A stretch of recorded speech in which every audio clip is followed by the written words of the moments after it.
বিশ্বজুড়ে চলছে যুদ্ধ পরিস্থিতি। তার জেরে পশ্চিমবঙ্গেও দেখা দিয়েছে চূড়ান্ত গ্যাস সংকট। আসানসোল জেলা হাসপাতালের রান্নাঘরেও একই ছবি ধরা পড়ল। তীব্র গ্যাস সংকটের জেরে রোগীদের জন্য খাবার তৈরি এক প্রকার বন্ধ হওয়ার উপক্রম।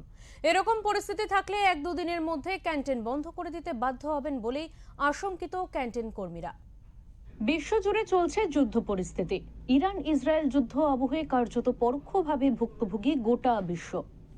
যুদ্ধের জেরে অন্যান্য দেশের সাথে ভারতেও দেখা দিয়েছে চূড়ান্ত গ্যাস সংকট। সরকারি ক্ষেত্র থেকে শুরু করে বেসরকারি ক্ষেত্র সব জায়গায় একই অবস্থা।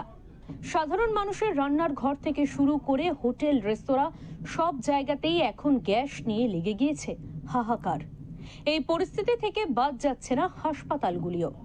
আসানসোল জেলা হাসপাতালের রান্নাঘরেও একই ছবি ধরা পড়ল।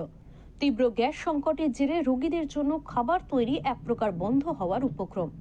রান্নাঘরের কর্মীদের বক্তব্য, কোনো রকমে অতিরিক্ত দাম দিয়ে বাইরে থেকে গ্যাস এনে সেই গ্যাস দিয়ে রান্না করা হচ্ছে, কিন্তু এইভাবে দীর্ঘদিন চালানো সম্ভব নয়। গ্যাসের সমস্যা তো অনেক প্রবলেম আছে। গ্যাসের জন্য তো আমাদের কাজ হচ্ছে না। তারপরে বলা হয় গ্যাসের জন্য, গ্যাসটা ভালো করে ডেলিভারিও হয় না। গ্যাসের এত দাম বেড়ে গেছে, গরিব মানুষের অনেক অসুবিধা হয়। তোমাদের এখানে বেসিক্যালি রান্নাটা কাদের জন্য হয়? রুগীদের জন্য হয়। টেনশন তোমাদের আছে? না, টেনশন তো থাকে, কীরকম ভাবে সময়ে খাবার দেওয়া হোক রুগীদের। গ্যাস যদি ঠিক মতো না পাওয়া যায় তাহলে বন্ধ করতে হবে। কয়লার এত দাম হয়েছে, কয়লা তো সেরকমই বন্ধ হয়ে গেছে এখন। দেখুন, গ্যাসের যা সমস্যা, এরকমভাবে গ্যাসটা চলতে চাইলে আমাদের রান্না বন্ধ করতে হবে। মেন কথা যে 700 থেকে 750 সিলিন্ডার আমাদের পেশেন্টের রান্না হয়। এর পরিষেবা না পাওয়া যায় তাহলে অবশ্যই বন্ধ করতে হবে। আমাদের মাসে 30টা থেকে 35টা আমার গ্যাস লাগে। এইভাবে চলতে গেলে কিচেনটা কী চলবে, আর রুগীরা কী করে পরিষেবা পাবে, তাই নয়?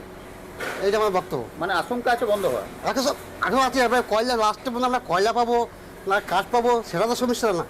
কারণ কয়লার এত দাম বেড়ে যাচ্ছে, গ্যাসের থেকে কয়লার দাম বেশি। এই হচ্ছে ব্যাপার। অপরদিকে হাসপাতাল চত্বরে রোগীর পরিবার এবং ডাক্তারদের জন্য ক্যান্টিনেও গ্যাস সংকট দেখা দিয়েছে। এই ক্যান্টিনের ঠিকাপ্রাপ্ত সংস্থার কর্ণধার অসিত পাল বলেন, ইতিমধ্যেই বহু জায়গায় রেস্তোরাঁ বন্ধ হয়ে গেছে।